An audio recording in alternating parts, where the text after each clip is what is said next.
Um ótimo dia a todos, amigos ligados aqui no Resenha de Artilheiro. Agora você fica por dentro das últimas informações sobre o Ceará Sporting Clube, do time do povo. Depois de vencer o Palmeiras por 2-1 pela 32ª rodada do Brasileirão, o Vozão atingiu os 45 pontos que tira a possibilidade do rebaixamento. Com isso, o Alvinegro agora foca em voos mais altos nessa Série A. O time de Porangabuçu ocupa atualmente a 8ª posição, com 45 pontos, repetindo, 3 a mais que seu próximo adversário direto, o Atlético Paranaense, que ocupa a 12ª colocação, que está de olho também nessa parte de cima. O jogo, válido pela 33ª rodada, depois desse ficam restando ainda mais 5 jogos, será às 7 horas da noite do próximo domingo na Arena Castelão.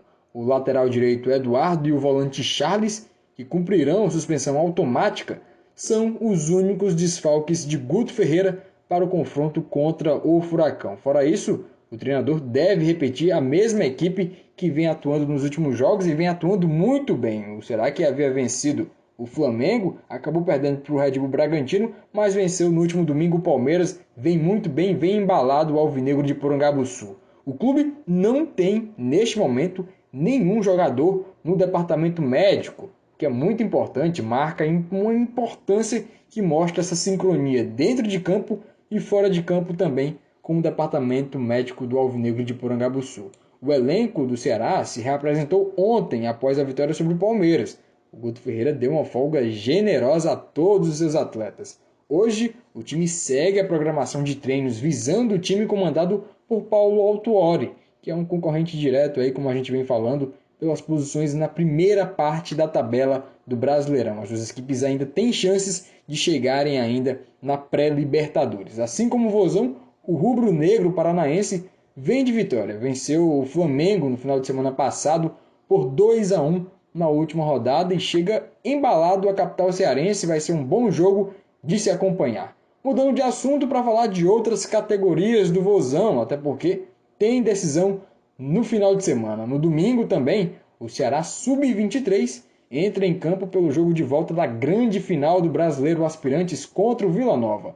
Na ida, o Ceará perdeu por 2-0 lá em Goiânia. Agora, para conquistar o título, o Alvinegro de Porangabuçu precisa vencer por 3 gols de diferença. Caso vença por 2 gols de diferença, a decisão irá para as penalidades. A partida está marcada para as 3 horas da tarde na cidade de Vozão, em Itaitinga. Quem entrou em campo ontem foi o time feminino Sub-18 do Ceará. As alvinegras estrearam no Brasileirão da categoria com um empate em 2-2 com o Vasco da Gama no CT Sorocaba, em São Paulo. As Cruz Maltinas chegaram a abrir 2-0 com gols de Kaila e Pimentinha.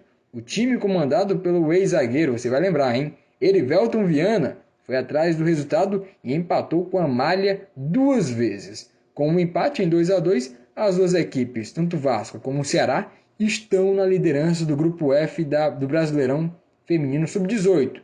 Esse Grupo F que tem ainda Ferroviária e Minas Brasília. O Brasileirão Sub-18 conta com 24 equipes e estão divididas em 6 grupos. Os 2 primeiros colocados de cada grupo e os 2 melhores colocados, segundo colocados, avançam para a segunda fase da competição.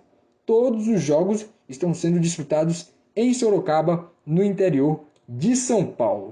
Essas são as informações do time do povo nesta quinta-feira, 28 de janeiro. Samuel Conrado para o Resenha de Artilheiro.